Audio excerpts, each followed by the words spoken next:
Silly Bob meets his uncle McDuncan Biscuit.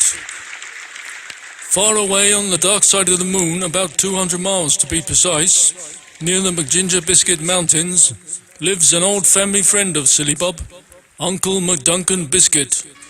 Born of the ancient clan of McDuncans circa 1661, in a battle against the Bourbons 1707, were defeated and driven out of Scotland.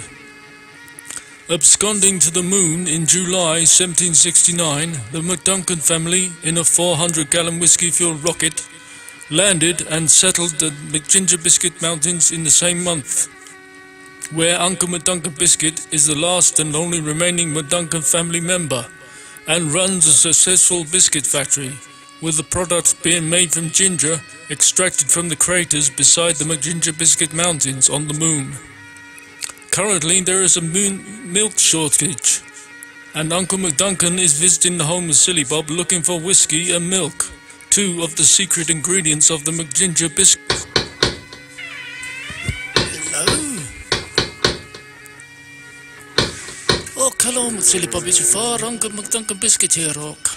It's a broad, bright side of the moon tonight, to do. Uncle Duncan Biscuit, not long time no see. I'm here to ask a favour of you, McSilly Bob, my old friend. You know I run a ginger biscuit factory on the dark side of the moon, Rock. Well, I've run out of milk and the rare black stuff, and the whiskey that kept us going for the past generations. Them being the McCapitons, the McClemens, the McTartars. Oh, someone left me biscuit in the rain. I don't think that I can take it, 'cause it took so long to bake it, and I'll never have that biscuit again. Oh no!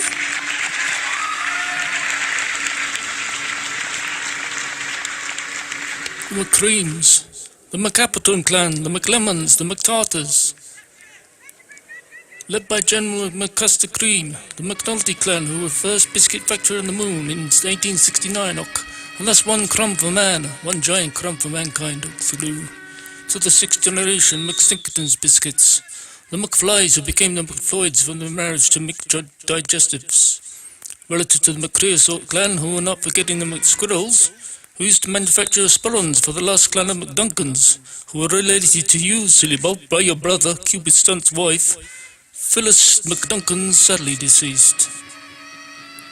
Ock, have you got any spare milk and whiskey for your Uncle McDuncan, Danu?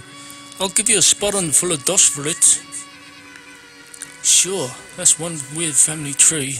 I just got a couple of cases of the stuff that should last you a couple of moon times. Via Saudi Arabia, at Client's Rocket last Friday on the black milk and whiskey market. It's in the garage, Uncle McDuncan. Oh, thank you, Silly Bob. I'll send you around a couple of trucks to pick up the goods. I'll bring you the first tray of McGinger biscuits as soon as they're made. Would you like to come in for a cup of tea? No tea for me, Ock. 'Twould be the end of me, Silly Bob. I'm awful sorry, Uncle Duncan. I should know better with you being made of half biscuit and that. Come in and sit down and I'll fix you a wee dram of whiskey to calm your soul. Oh, thank you, Silly Bob. You're a gentleman and a scholar to boot. And so Silly Bob entertains Uncle McDuncan, and they share a bottle of Saudi Arabian whiskey together. Oh, that'd be good stuff you got here, Silly Bob the New. I never dreamed I was so distantly related to so many biscuits. Cheers. Cheers. Fancy a wafer? Made in a factory way far from here. Thank you, Hook.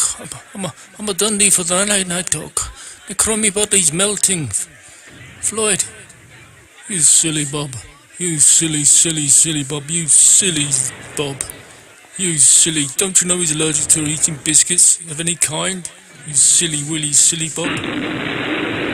You silly Bob. You silly Bob. You silly Bob. Silly Bob.